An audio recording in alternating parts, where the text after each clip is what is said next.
नमस्कार। आज हम वीसा खांडेकर के बहुत ही प्रसिद्ध मराठी उपन्यास ययाति पर थोड़ी गहराई से बात करेंगे। मतलब ये सिर्फ एक परिचय नहीं होगा, बल्कि इसके पीछे जो गहरे अर्थ हैं उनको समझने की कोशिश करेंगे। जी हमारे पास इस उपन्यास का एक विश्लेषण है, एक समीक्षा है जो हमें इसमें मदद करेगी। हाँ, और ये उपन्यास बहुत महत्वपूर्ण है। इसे साहित्य अकादमी पुरस्कार मिला है। हाँ, और ज्ञानपीठ पुरस्कार भी, जो मतलब भारतीय साहित्य का सबसे ऊंचा सम्मान माना जाता है। बिल्कुल तो ये सम्मान ही बताते हैं कि इसका कद कितना ऊंचा है मराठी साहित्य में। सही कहा। स्रोत ये बताता है कि कहानी तो महाभारत से ली गई है, राजा ययाति की कहानी। हाँ जी। लेकिन खांडेकर जी ने इसे सिर्फ वहीं तक नहीं रखा। उन्होंने इसे मानवीय इच्छाओं, मोह, त्याग, इन सब पर सोचने का एक मंच बना दिया। हाँ बिल्कुल, यही इसकी सबसे बड़ी खूबी है मेरे ख्याल से। विश्लेषण भी इसी बात पर जोर देता है कि पौराणिक पात्रों को लेकर उनके मन के अंदर जो द्वंद्व चलते हैं, हाँ, मनोवैज्ञानिक तेहु उसको उकेराए, तो ये सिर्फ एक राजा की कहानी नहीं रह जाती।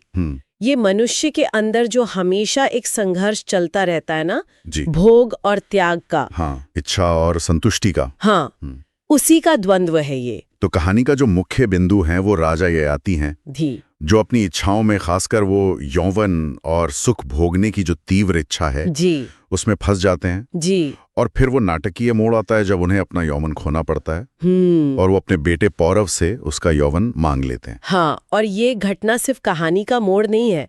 स्रोत के हिसाब से ये उपन्यास का जो केंद्रीय सवाल है ना, अच्छा, उसको सामने लाता है कि क्या बाहरी सुख या जवानी सच में स्थायी संतुष्टि दे सकती है? ययाति का अपने बेटे से यौवन लेना और फिर भी मतलब संतुष्ट ना होना, वो इसी सवाल का जवाब है, एक तरह से बहुत मार्मिक ढंग से। अच्छा, पात्रों के प्रतीकवाद पर भी जिक्र है। मतलब ये कि पात्र सिर्फ कहानी का हिस्सा नहीं है, वे कुछ बड़े विचारों या भावनाओं को दर्शाते हैं। जी हाँ। तो ययाति का चरित्र कैसे दिखाता है ऐसे? ययाति सिर्फ मोह या फिर बाद में होने वाले पश्चाताप का ही प्रतीक नहीं है। वो उस मानवीय बेचैनी को दिखाता है जो भौतिक सुखों के पीछे भागने पर भी शांत नहीं होती। विश्लेषण ये कहता है कि ययाति के असली त्रासदी सिर्फ जवानी की चाह नहीं है, बल्कि जीवन के किसी भी पड़ाव पर संतुष्ट न हो पाना है। अच्छा। और ये एक ऐसी बेचैनी है जो आज भी मतलब हमें कई रूपों में दिखती है। हाँ, वो तो है। और दो मुख्य महिला पात्र हैं, देवयानी और शर्मिष्ठा। उनके बारे में क्या कहता है स्रोत? देवयानी वो स्वाभिमान और अधिकार की भावना का प्रतीक है, लेकिन उनमें ईर्ष्या और बदला लेने की भावना भी बहुत प्रबल है।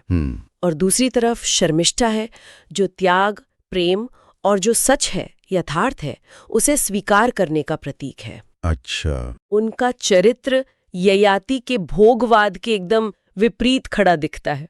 और पौरव, वो बेटा जो यौवन दे देता है? हाँ, पौरव पिता के कहने पर अपने यौवन का बलिदान कर देता है। वो त्याग के महत्व को दिखाता है। तो फिर उपन्यास का मुख्य संदेश क्या निकल कर आता है?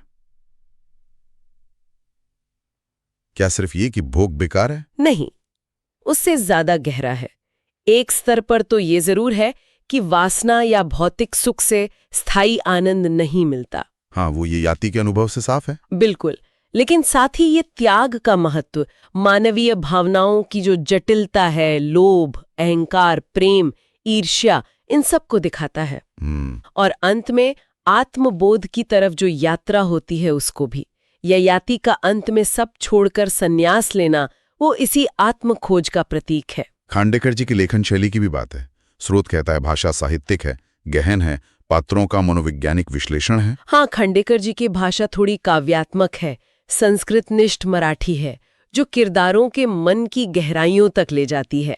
अच्छा। वो पात्रों को सिर्फ बाहरी घटनाओं से नहीं दिखाते, बल्कि उनके अंदर क्या चल रहा है, उनके संघर्ष, उनकी प्रेरणाएं, उनकी कमजोरियां, हाँ, उसके जरिए दिखाते हैं।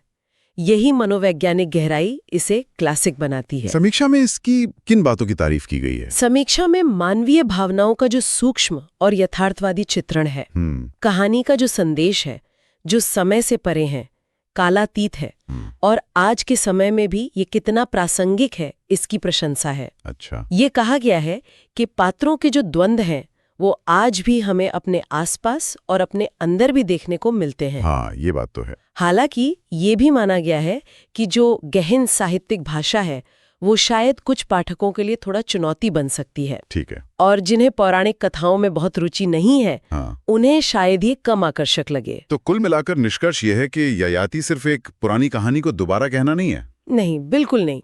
बल्कि ये मानवीय अस्तित्व की जो जटिलताएं हैं, इच्छाएं हैं, अर्थ की तलाश है, उसका एक गहरा अन्वेषण है और आज भी प्रासंगिक है। निश्चित रूप से ये हमें अपने जीवन पर, अपनी इच्छाओं पर और संतुष्टि के बारे में हमारे अपने क्या विचार हैं, उस पर सोचने को मजबूर करता है। और यहीं पर एक सवाल हम अपने सुनने वालों के लिए छोड़ जाते हैं जी। कि जिस